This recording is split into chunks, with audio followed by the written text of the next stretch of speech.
Oh my gosh. That ball hit Stanton right up in the face area. It looked like his hands covering his face. He turned into that ball and it caught him right, it looked like up under the helmet, and the Marlins quickly out there.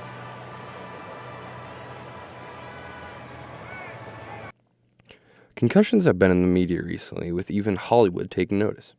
Traumatic brain injuries have increased by 70% over the past decade. I sat down with Edinburgh's athletic director, Bruce Baumgartner, to see what he had to say about this serious issue.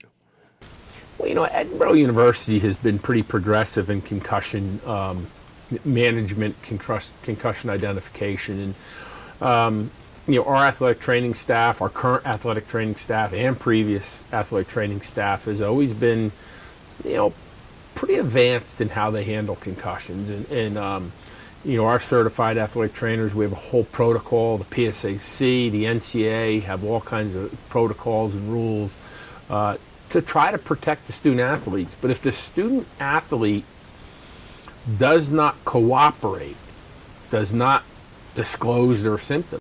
When he says that, he's referring to the athletic self-report. Studies show that 40 to 50% of athletes will not report concussion symptoms, especially if they have had a prior concussion. Reasons vary and range from a sense of invincibility to fear of losing one's position. It can be hidden from a doctor or an athletic trainer. It's more difficult now, but it still could be hidden. We baseline test everybody before they compete.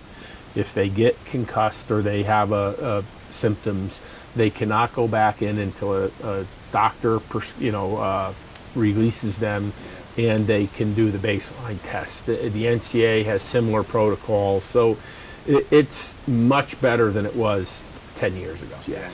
It used to be the coach and the athletic trainer would, look at it and assess. Now there's bench line testing beforehand. There's testing afterwards. So it's much more scientific, and there's much more not enough research yet, but much more research that's available, so they can make good decisions on good information. Joe Gierlach knows far too well the dangers of concussions. I got into baseball because I've always hanged around my dad, who's the head softball coach here. I've seen many softball games, and I just fell in love with it as a young kid, basically. And since I've been about 5 years old, I've always played baseball every year. I originally got recruited to Clarion because I was all-region. I batted .440 my senior year in high school, which got a lot of people's attention. And I played a lot of summer ball, went to different schools, played for different scouting things, and that's where schools really started to take an eye on me. And I could have went a lot of different places, but I chose Clarion because it was close, and I knew some of the players that are playing there that I played with or played against. So it was a very attractive place for me to go to. I knew quite a few people there. It was looking good. It was going to be a good freshman class with me being there.